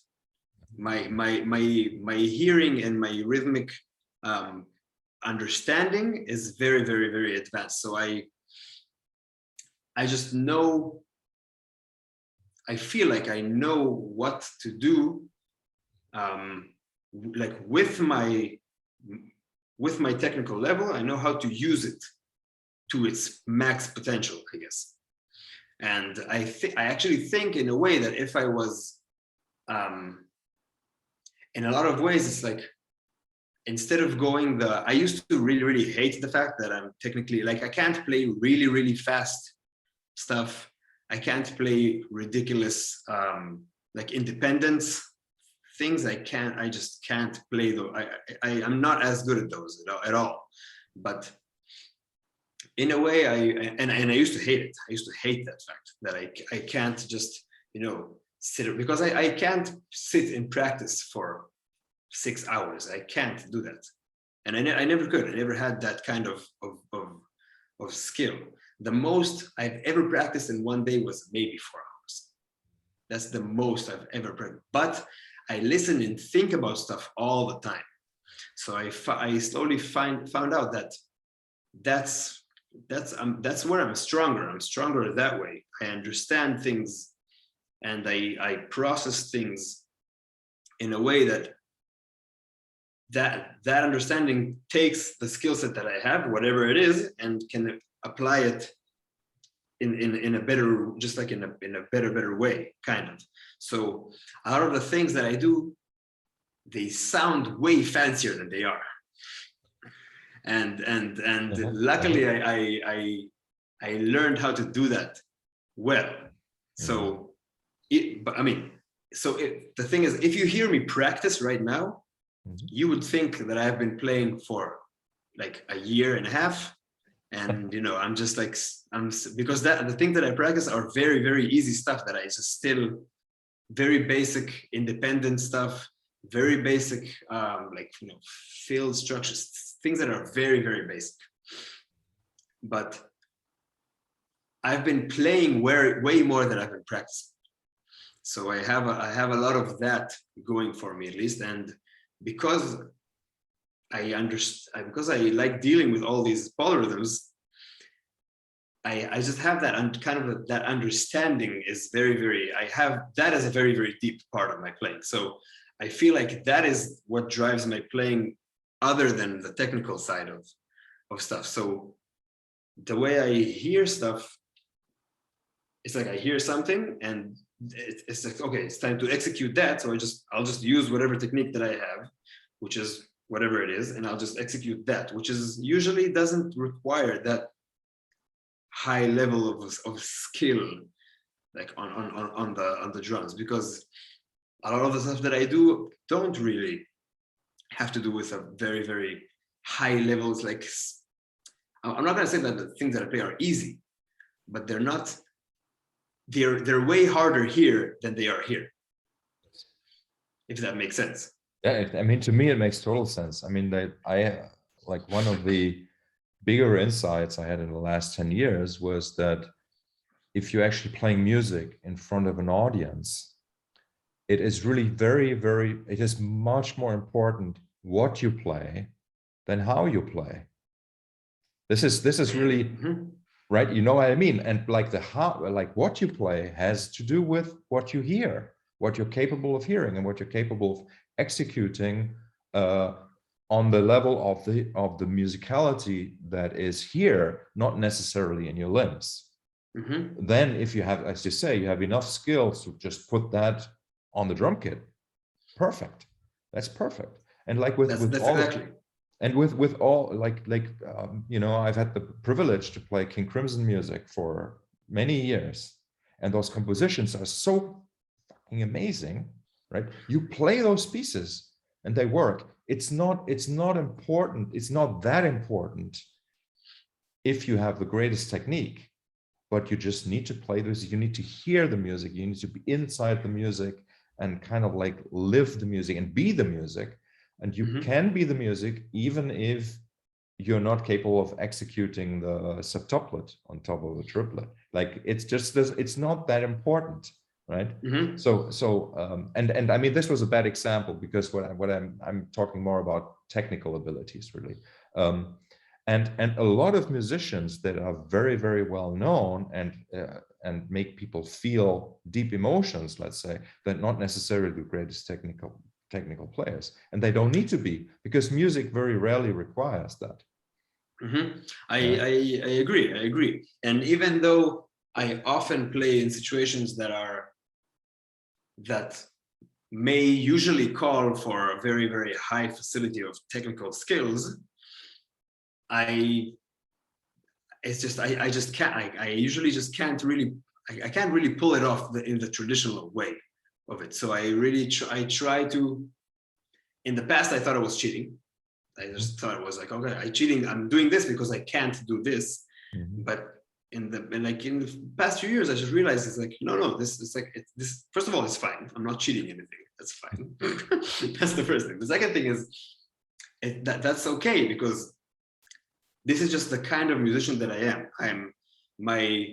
My understanding and the way I think of the way I approach a piece is more important for me than my skill level, let's say. I can't play the fastest, I can't play the hardest things, I can't play the most difficult time signatures, whatever. I can't do those.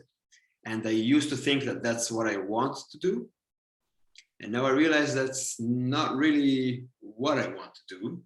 And if I can, great, but there's a different way for me to execute what I want to say, kind of what I want to bring to music, kind of.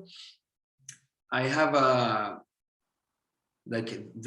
have my way of doing it, which doesn't lean heavily on technical skills, and there's something else that I found that I'm more comfortable working through, kind of. I don't know if that makes Yeah. any kind of sense, but it's just.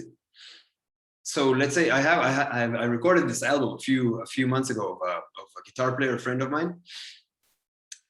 Incredible album. The album is really, really, really good. And one of the pieces is a very, very hard song, which is all in quintuplets. And I'm not as comfortable with quintuplets. I haven't played that for, no, I'm way more comfortable in triplets and sixteens, now, obviously. But I had to stop, and it's not a slow song, it's really fast and it's really blah, blah, blah. And I had to figure out a way to survive the song. I had to figure out a way to like not hack it, but I can't afford sounding like I don't know what's going on. I need to sound like everything is there. So even in the process of writing my drum part, like I know I'm not proficient enough in quintuplets yet to just be comfortable with them, but I also know that I can listen to the music. I understand what this section needs, dynamic wise, texture wise, just like drive wise, because I'm the drummer. Part of my job is to drive the song in a certain way. So I understand this section needs to feel like this section needs to feel like this. Okay, it happens to be in quintuplets. I'll just find a way that I can play it with my current level of musicianship. Because, like, okay, if I recorded the song in 12 years, I have 12 years to work on quintuplets. Great. That's never the case. I realize it's like, okay, this is the song, we're recording it next month. I can't, there's a limit to how much I can improve in playing quintuplets in 1 month. Especially when, you have work and other gigs and blah, blah, blah, blah, blah. But it's not really that important. I just need to understand for this song what this section needs, and I need to find a way that serves, that I can do in this, like with my skill set today, that I can work with, that would sound great. I'm not gonna write something that is too hard for me, because then I'll just get to the studio and I'm gonna probably just fuck it up in some way. I need to write something that I can actually execute and that serves this, it just serves this section. So if this section just has to have very quick double pedal stuff that I can't do, I just can't do it, I'll find a way to do it with, I don't know, combining it with a floor tom or something, whatever, doesn't really matter. I'll just find a way to do it that A, my skill set I can actually pull it off. B, maintains the feeling that it projects. So if it has to feel very intense, it's gonna feel intense. I'll just get there through in a different route, but it's gonna feel that it's gonna feel the way it's supposed to feel. If it has to be very, very chill and very, very calm, it's gonna be that. If it has to be very aggressive, it's gonna be that, but it might not be through the traditional way that it has been always done, because maybe I just can't play like that. And that's fine. I don't really care if I can't play like that. I can do other things and I can get the same emotional impact through other ways. And also what it leads to is I come to the studio and I give 2 and 3 takes and I'm done. And it's not because I'm amazing at playing drums. It's not because of that. It's just because I write stuff that I can execute.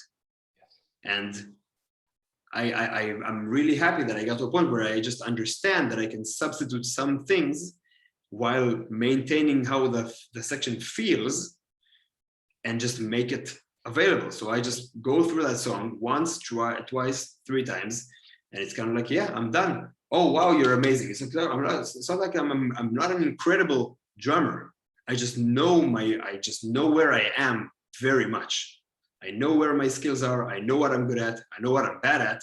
And I'm just not going to put in what I'm bad at. I'm just going to keep working on it till I'm good at it.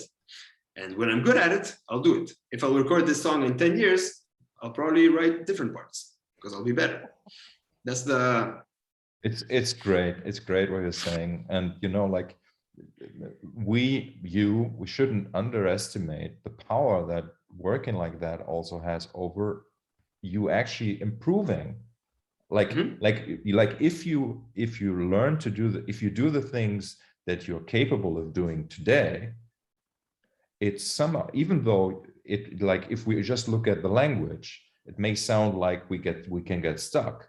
No, but it's not true. The fact is that you apply what you're capable of doing, that you apply it, and you applied it in a recording situation even, means that you have learned a lot, even though you have written a part that is possible for you. It's not always about big challenges. It's just about applying what we already know, and that propels us forward as much as anything else, really. And especially if you're a working musician, like it's funny, like when people ask me, oh, when you go on tour, how much rehearsal do you have? And I say, like, yeah, 90 minutes. Like, we set up, and we just play through the material once, and that's it. And then, like, we the shows are the rehearsal, right? So and people kind of, like, have this wrong idea about what it means to be a professional musician, in the sense that it's not necessarily all about, like, always rehearsing or having to prepare, because at a certain, as you say, you have a level where you can execute your ideas. And it's not that you're always want to execute ideas that are impractical. Let's just call it impractical, right? And like the last question, and you already talked about it, but so we had like polyrhythms as sort of like some sort of listening, as you say, part of your listening. We were talking about technique, and then you also mentioned it in independence, like of the limbs, right? So how does independence kind of fit into this what we've already talked about? Like, because for me, like, talking for myself, independence is sort of like the ability to execute polyrhythms in a flowing state, like where, like, for me, with two hands playing on my instrument, for example, like where one hand improvises some sort of rhythm, I don't even know what it's going to be, and my right hand does the same. And these rhythms, they don't necessarily have to repeat. They are independent within the line, and they're independent of each other. And that's sort of like how I like what independence is for me. Maybe completely different for a drummer, but but how did you practice that independence? Yeah, I mean, like, very like, I take a fixed bass line, let's say. I take a melodic motif, and then I move it across the bar line and learn all the variations, like moving it a 16th forward, and, like, starting with eighth notes. So take a two phrase, like a bossa nova bass line, for example, and then you can start just with, like, three notes, da da da, da da da, da da da, just moving it, stuff like that. That's how I did it. And when you do that just a little bit, and you actually start really, like, then you, at some point, you just trust the process, and you say, okay, now I can just start improvising with the one hand over the ostinato of the left hand, say, right? And then, okay, now I have some sort of freedom here. Okay, now let's try to do the other way around. So right hand becomes the ostinato, left hand does the soloing, and that's how I did it. And then whenever I felt like some sort of like my friend Asaf Sirkis, who's a drummer, Israeli drummer that I play with, he calls these things I can't even, like tensions. Like, whenever you run into something that you can't do, then you sort of you find an exercise, you work on it, and then you test it again. Can you kind of do it? Can you do it in an improvised context? And that's how I've always been pushing myself to gaining more freedom and more independence of movement, as well as musical imagination, because that's also two different levels, right? And you can be free in the movement department, but you're not free in the imagination department, right? That's also what happens to some people. Right? Yeah, no, the way you describe it, and I asked this because I think the way you work on something just kind of like reflects on how you view it. So I think the way you did that is, quote unquote, the correct way. So like if I want to play Independence, it's pretty straightforward. Like you said, I'll play some ostinato, let's say 3 limbs. I don't know, let's talk about a bossa nova pattern. My kick drum does, and I just do some cascara pattern on my right hand, and I don't know, maybe I'll read something with my left hand, and then I'll switch, and then there are very, very practical ways to practice it. But because I realized during the years that I just don't have I'm really bad at practicing for the sake of practicing.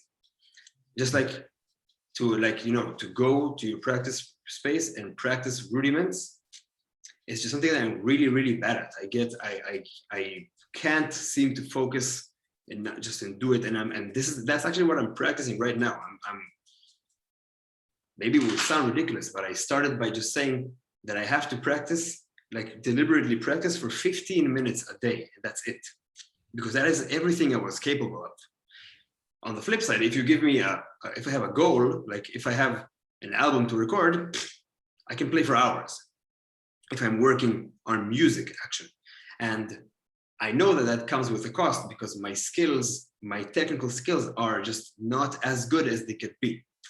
But I realized that a lot of independence, for me as a drummer, or because for you it's kind of different, because your independence can manifest itself in a way that you accompany yourself and you play a solo at the same time. For example. Kind of. So let's say you have you're playing a bass line and you're playing a melody. Yeah. When for me at least, the way the independence that I tend to play with all have to do with some things that have to do with time. So a lot of my independence are like I'm able to play them not because my skill is really good, it's just because my ears can perceive it in a way that is good enough. So I can play, let's say we're just talking about a 5/4, for example.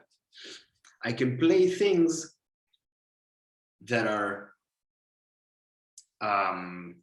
that would sound like they're very, very advanced, even though technically they might be very, very simple. But just because I understand that, let's say 5/4, I understand it really well. I know where I am against myself, kind of. And I know where I am against the pulse. I know where so my version of independence leans on my ears, because I just feel that my ears are just way better than my skill set on the drums, kind of. There are a lot of things I just can't play. But when it comes to the independence in this world, the rhythmic world, my ears are good enough. My playing leans a lot on my ears, which is good or bad. I don't really care. This is what it is. Just what it is. But I feel like I practice my ears way more than I practice my hands, which I'm trying to flip because I want to get better at some point on playing stuff. But I feel like that's more of my strong side than even you know Sean well. The stuff that he plays, the independence level that he has,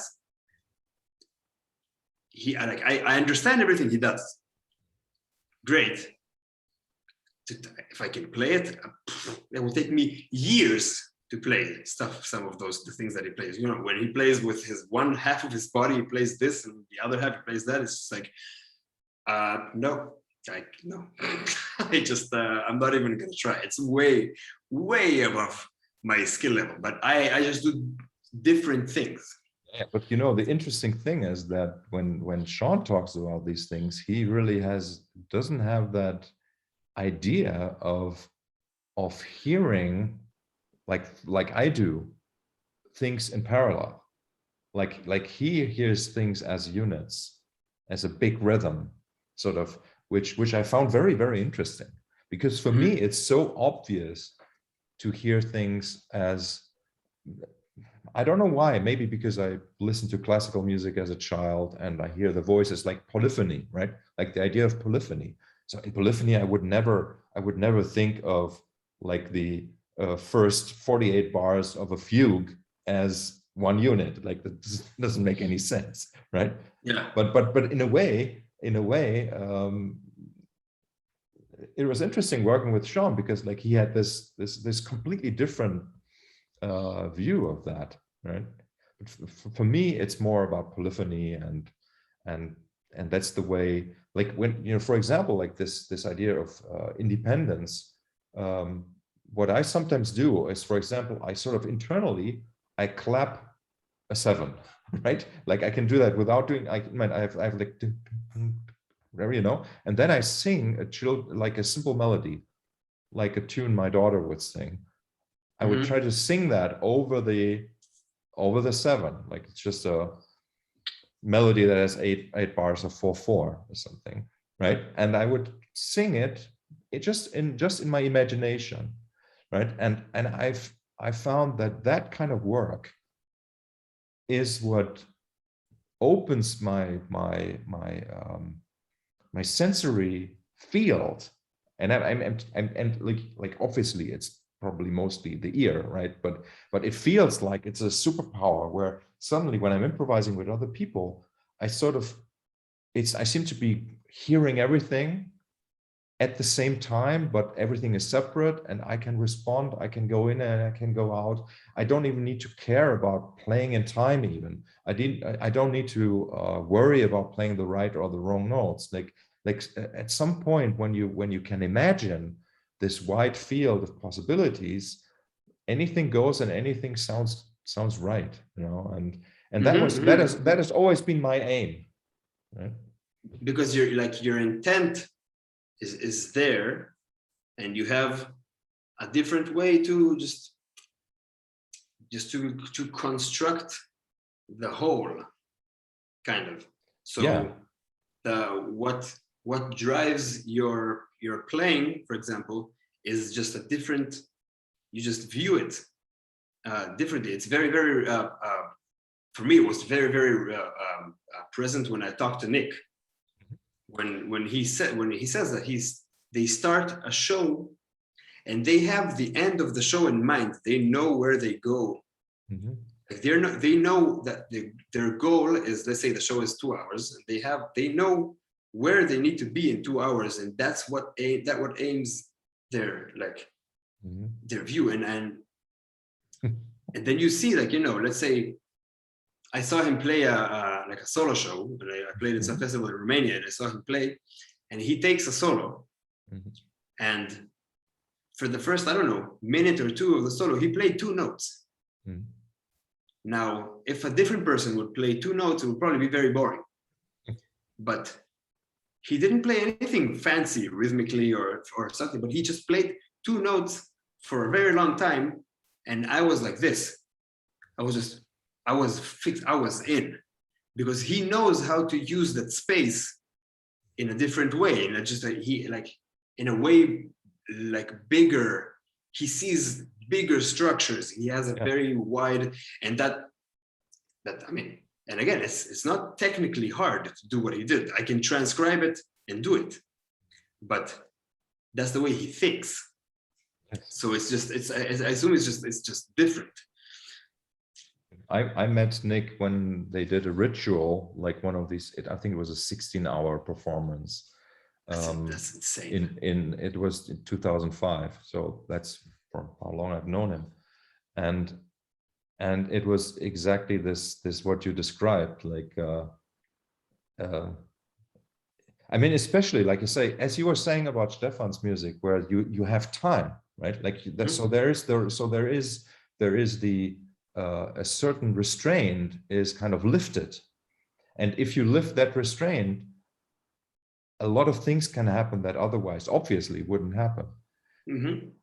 And then if you kind of like let yourself, or if you create that kind of situation for yourself, for example, like what Nick did with his, like he started having the Monday series, playing Monday nights, and that was at Bacillus Club, which was before he got the Exil Club. It was a different club, and it's that kind of commitment. It's that kind of like commitment is maybe the best word, really, where then these beautiful, amazing things happen. That sort of, in the case, Nick is the best example, because like you could say he's not technically a great, but he's amazing technically, like, because how.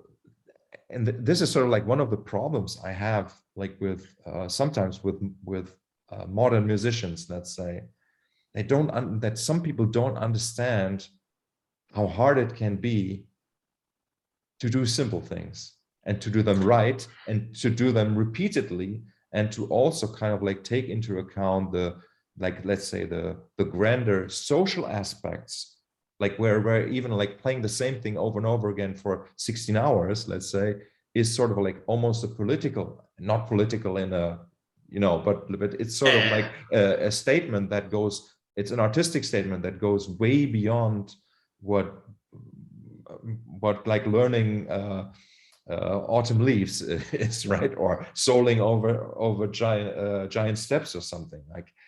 Like soling over giant steps is nothing compared to playing the same pattern for 16 hours. I mean, that's my perspective, right? Yeah, no, I agree. And it's also, I think, playing on giant steps is hard in a very clear way. It's very clear why it's hard, because you look at giant steps, there's a bunch of chords that have nothing to do with one another. You can't play the same note twice for 1 second. The challenge is very easy to see. Like, it's very clear. It's like, okay, it's like playing fast. Playing fast is, the challenge is very easy to see. Now I can play this fast, and I just need to play double that speed. The challenge is very clear. The challenge of playing 16 hours straight is so much it's just a different sphere of challenge. It's not, you can't even put it into words. You can't really practice it easily. You can't really understand what it is till you do. It's just a very, it takes a lot of effort to just realize that it's even hard to do. There's a really interesting drum challenge that Jojo Mayer? Yeah, sure. So he talked about it in some clinic that I saw. I think it was him. I think it was him, maybe not. But very, very hard. And he is way up there. He's one of the best drummers that I know. And he said, he talked about this rhythmic challenge of playing Billie Jean, Michael Jackson song, playing it 10 times in a row, which is like 30 minutes of playing without any variations. Just playing for 30 minutes straight without anything, no added ghost notes, without opening the hi-hat, without being a no added nothing. I tried it a couple of times and I haven't succeeded yet. I still haven't been able to play it 10 times in a row because first time I'm nailing it, second time I nail it, third time my head starts going to other places. By the fourth time, I just realized it's like, oh, I've been playing for like 2 minutes now. And I didn't even realize, because my brain, it's just a total different amount of discipline that you need to have for those kind of challenges. It's just a different state of thinking about what is hard and what is impossible. It's different. Exactly. Thing incredible. I had this experience at a course with Robert Fripp where we were playing a C major scale. It was like 5 days, almost nonstop. Where the idea was, because it's like maybe it was 18 people or so in a circle, and the idea is that one guy starts play the lowest C, the next guy plays the next D, E, F, and so whenever somebody makes a mistake, the person who made a mistake starts again with the low C, right? So you can imagine, like, if you have a mixed group where like you have some people that are great, they already know where the C major scale is on the fretboard, and others don't know anything. They don't even know the names of the notes, and they have to figure it out. And it took us and we did it for 5 days from, well, I think maybe it was longer, and we never got through once. The idea was to go up all the way and back down on the fretboard, and we didn't manage to do it with that group. And what you described, it was exactly that what was happening. So you went through all the phases of the psychological aspect of solving that problem, let's say. And as soon as you started to get mad at the person who made the mistake, you were not paying attention and you didn't know where you were and you played the wrong note. And you see, and so there were like these amazing developments in that like long like maybe on the third day, somebody who was never making a mistake started making a lot of mistakes and stuff like that. You know, it was amazing. It's quite similar to this Billie Jean exactly the same. idea. Exactly the same. Because it's easy. You just have to play one note every few seconds. Yeah. That's easy on the surface, but then it's like, you know, it's where the psychological side just gets in the way. Yeah, it's super interesting. It's a pleasure to meet you and to get to know you, and you too. I hope we get a chance to meet in real life. Hopefully, once everything goes back to normal. Let's just keep hoping. Yeah. But thank you for having me. No, thanks for the conversation, and that's it. Thank you. Sure. So, see ya. Bye, Yogev.